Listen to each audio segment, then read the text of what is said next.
Alright, this video contains explicit yada yadas, and now you've been warned. Let's go.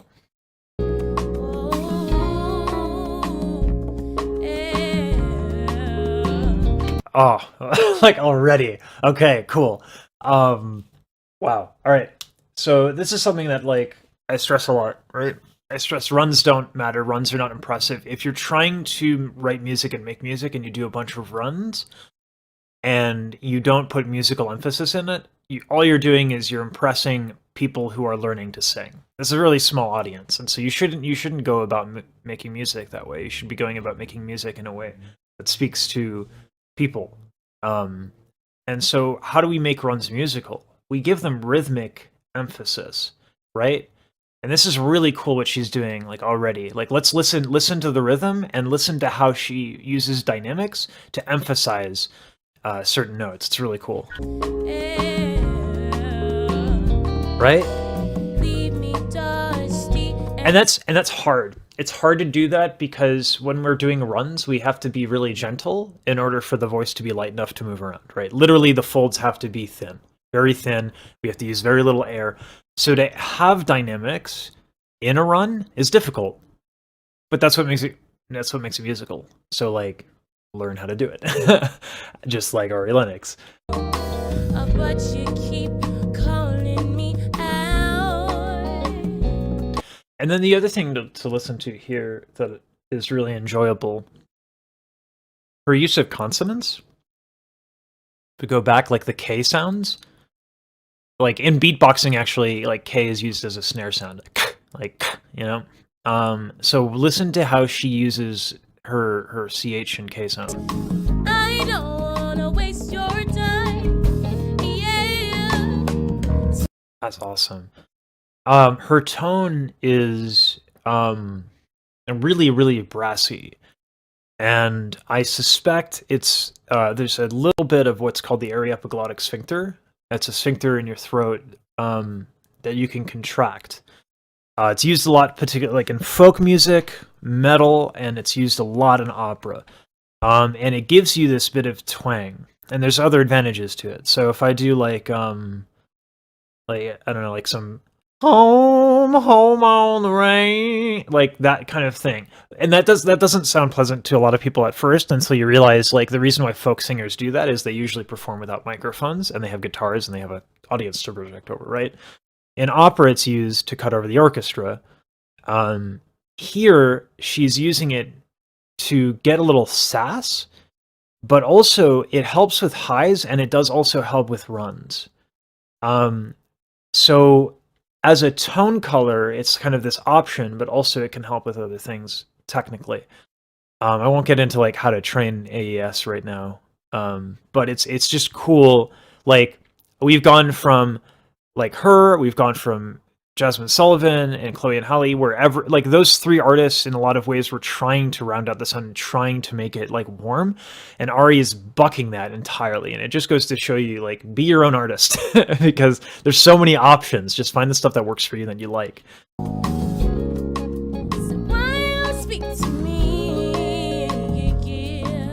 Aryepiglottic sphincter also helps project low ends, right? So her lows are almost like the same in terms of what's audible, like the dynamics don't change much. There's probably some compression on the microphone, and there's also compression on YouTube. But the AES is a wonderful way to get lows that are ordinarily really hard to make sound like anything in your vocal range, and then to get them to sound like something.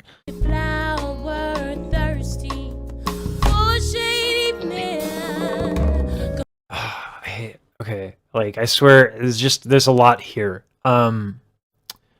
So these diphthongs and triphthongs, like diphthongs is when you have two vowels together, like yeah, or like a triphthong, wow, right? Or meow, where you have three vowels together. So when you have a diphthong or a triphthong, you have some things to play with. And listen to how she does that. She phrases using the vowels that are in the words.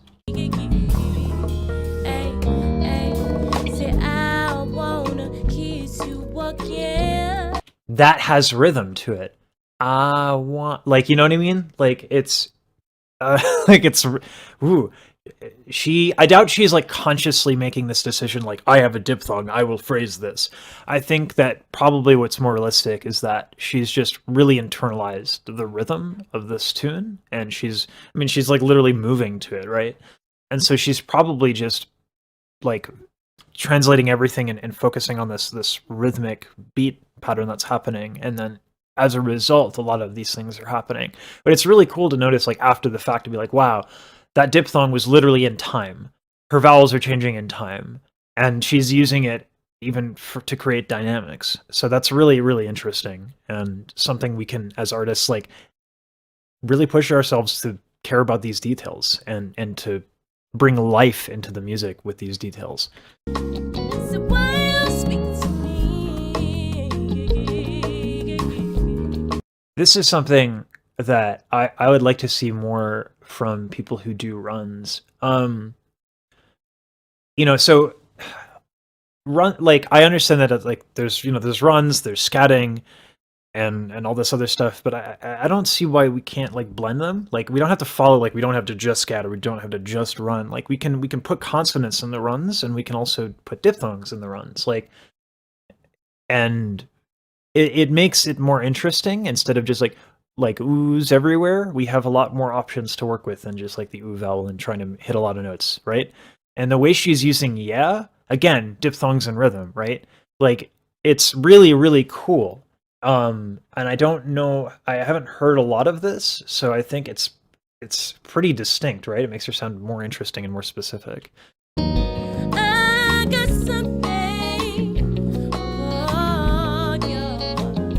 I want to point out here how forward her tongue is. Like, this is actually a perfect still shot for students of mine that are struggling with this very thing. This is like a fundamental part of singing. Can you get away with your tongue not being this forward? Yeah, but eventually, like, it will trip you up, particularly as you go high. If you want a rounder sound, the goal shouldn't be to bring your tongue back. The goal should be to do it like her and Jasmine and a lot of other artists do, which is they do literally everything else. I have a video where I break this down with Chloe and Holly, because Chloe and Holly do it deliberately so that they can blend without a lot of vocal editing in post or like through an equalizer. But like, yeah, look at how forward her tongue is, and that's giving her so much accuracy on the runs. So that's a specific note for my students. This is very important. Very important. Pussy pop, here we are. Jesus. That's being that good in front of an audience is just a matter of doing that a lot. Good for her.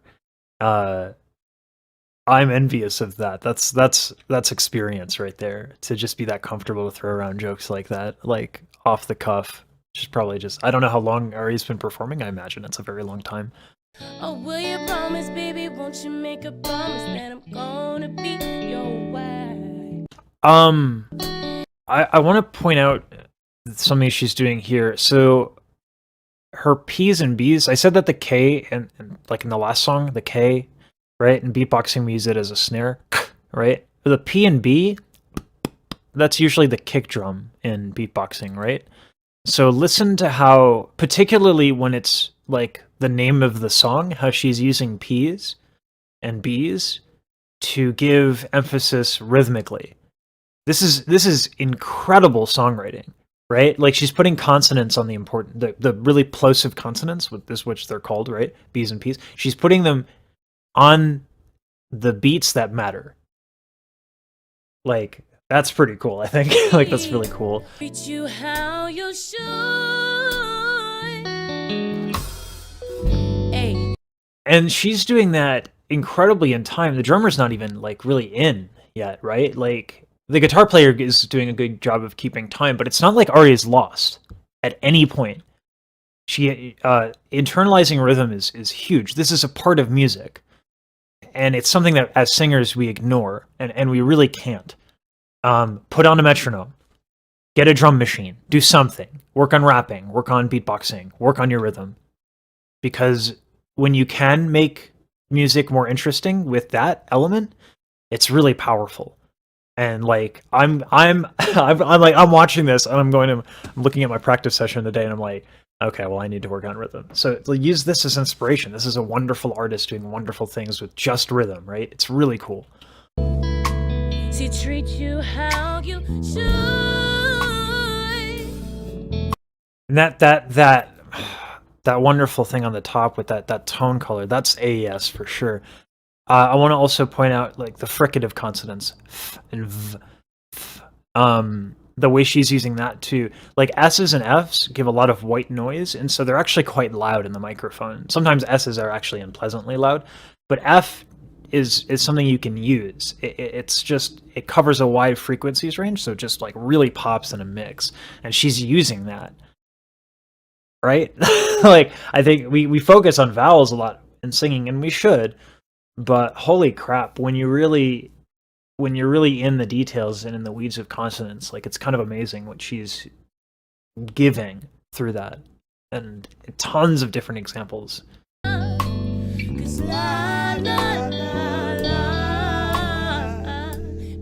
And this is another example of something that we saw a lot with Chloe and Holly.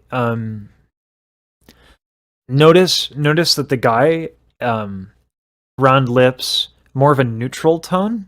He's not trying to be really brassy, and that allows the two of them to mix pretty well together without any little after effects or no like equalization, and it's really effective.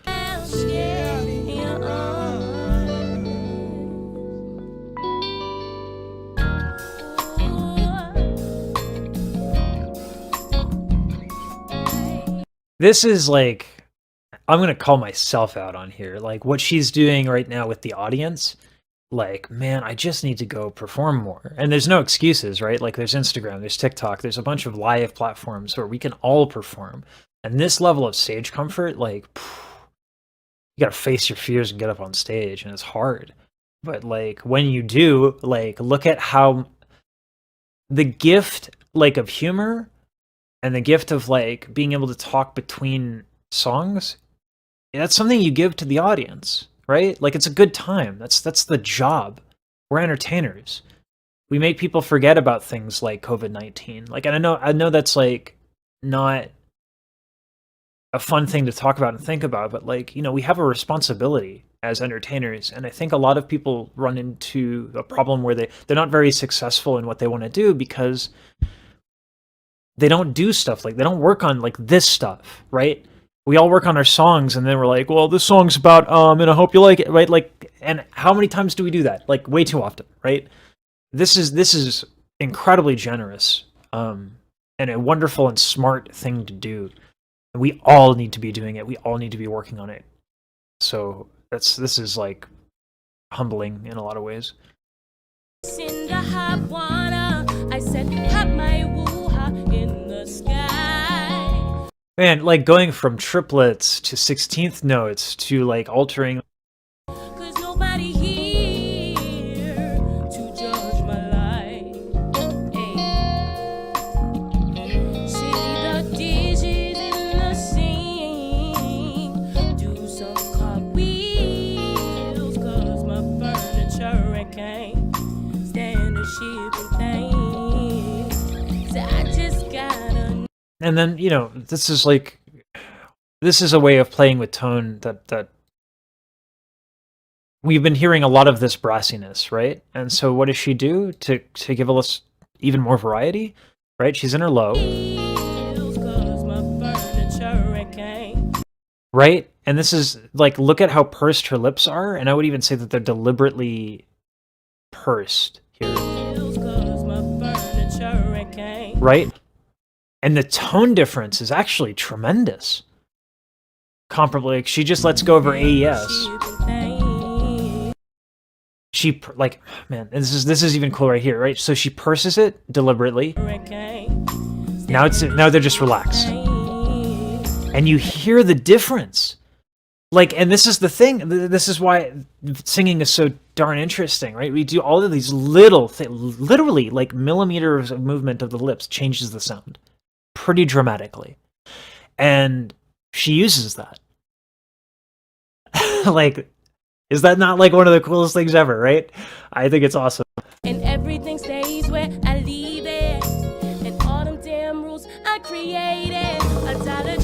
I love one of my favorite things that a band can do is stop, the bass slides, and everyone comes in, and I love it every time, and it's amazing. The fuck out.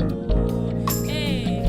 Put your hands, come on. I say, I could just imagine the editing room of like NPR with like a bunch of like, you know, like not to like throw around stereotypes, but a little bit of stereotypes, like a bunch of like nerdy white people at their computer going like, and then like they're like moving and like, but their hips don't really move because, you know, they're chronically Caucasian, and you know, like then she does this, and then everyone's like, yeah, like I could just imagine that room. I don't know, it's funny get to the me, fuck out. Hey. right? Get the fuck out. Say, Like Dylan with his little pocket protector, get the fuck out, you know. apartment now. Get the fuck out my apartment now. What a hell of a performer, right? Makes a gag out of it, goes in speech like rhythm and speech like tone singing, like she's rapping, right? She's like You talking loud. in this like sing-songy kind of speaking way, and it's a gag, right? People are laughing and she's having fun with it, and then immediately she's saying the same words, but then she gets intimate. Get the fuck out my apartment now. Get the fuck out my apartment now. If that isn't mastery, like that is immediately captivating to me. Like I'm in love with that decision. Oh, baby. Thank you, y'all. That's brilliant. It's brilliant. Again, like, oh man, it's so good. That's hard to do. I don't know how many of you have ever been on stage and like tried to work an audience. It's risky stuff because if it doesn't work, you're kind of like, come on, everyone clap, and everyone's like, I don't like. Some of the most awkward moments I've ever had in a live show is when the performer is like, and I just feel like this, and don't you all feel like this? And the crowd's like, no. And the guy's like, no, you know. So this is hard and it's scary to do, but it works for her every time because like and even if it didn't work, if no one followed her, would you care? Like it wouldn't be awkward. She's just so natural on stage. Fine up your pillow. I think that's a volume. Like to get that without the attack, I think that was just a volume knob turn. Like hit the note with the volume knob all the way down, then turn it up and then down. And that's how you get that sound, I'm pretty sure. But like it's just really, really cool that the way that they're ending phrases is incredibly intentional.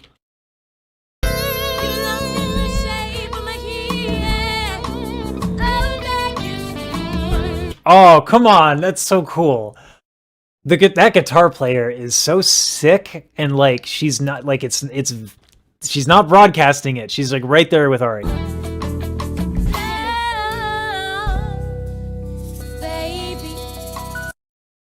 What a privilege and honor it must be to work with musicians of that caliber. Thanks, y'all. Damn. Yo, thanks. I love you. Well, thank you for the folks who recommended Ari Lennox. Like, wow, what a lesson in musicianship and performing.